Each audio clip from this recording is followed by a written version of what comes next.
2024 model Hero Super Splendor എക്സ്ട്രയിൽ വന്നിരിക്കുന്ന മാറ്റങ്ങളാണ് ഞാനിപ്പോൾ പറയാൻ പോകുന്നത്. വൈസർ മാറിയിട്ടുണ്ട്, front headlight full LED lights മാറി, ഡിം ബ്രൈറ്റ് എല്ലാം തന്നെ LED ലൈറ്റ്സ് ആയിട്ടുണ്ട്. ഫ്യൂൽ ടാങ്ക് കപ്പാസിറ്റി 12 ലിറ്റർ ആയിട്ടുണ്ട്. ഫ്യൂൽ ടാങ്കിൽ നിന്ന് തുടങ്ങി സൈഡ് കവർ വഴി നമ്മുടെ വാഹനത്തിൻ്റെ ടെയിൽ പീസിലേക്ക് വരുന്ന ഒരു അടിപൊളി വലിപ്പമുള്ള ഗ്രാഫിക്സ് വന്നിട്ടുണ്ട്. അതുപോലെ തന്നെ റിയർ ഗ്രാബ് റെയിലിനും ഗ്രാഫിക്സിൻ്റെ കളർ തന്നെ കമ്പനി പ്രൊവൈഡ് ചെയ്തിട്ടുണ്ട്.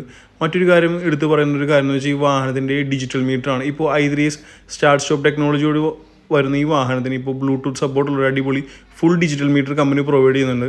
വാഹനത്തിൻ്റെ എഞ്ചിൻ ഇപ്പോഴും 124 cc ആണ്. 10.6 bhp പവറും 10.7 ന്യൂട്ടൺ ടോർക്കും നമുക്ക് ലഭിക്കുന്നതാണ്. മൈലേജിനെ കുറിച്ച് പറയുകയാണെങ്കിൽ 65-നും 70-നും ഇടയിലുള്ള ഒരു അടിപൊളി മൈലേജ് ലഭിക്കുന്നുണ്ട്. ഫ്രണ്ട് ടെലസ്കോപ്പിക് സസ്പെൻഷനാണ്. ബാക്ക് സൈഡ് നമുക്ക് സ്പ്രിംഗ് ലോഡർ 5 പോയിന്റ് അഡ്ജസ്റ്റ് ചെയ്യാവുന്ന സസ്പെൻഷൻ ലഭിക്കുന്നുണ്ട്. ഫ്രണ്ട് ടയറിനേക്കാളും ബാക്ക് ടയറിന് കുറച്ചുകൂടി വീതി വരുന്നുണ്ട്. പഴയ സൈലൻസർ എടുത്ത് മാറ്റി ക്രോം പ്ലേറ്റഡ് ലോഡായിട്ടുള്ള ഷോർട്ടായിട്ടുള്ള ഒരു അടിപൊളി സ്പോർട്ടി സൗണ്ട് കിട്ടുന്ന സൈലൻസർ നമുക്കിപ്പോൾ ലഭിക്കുന്നത്.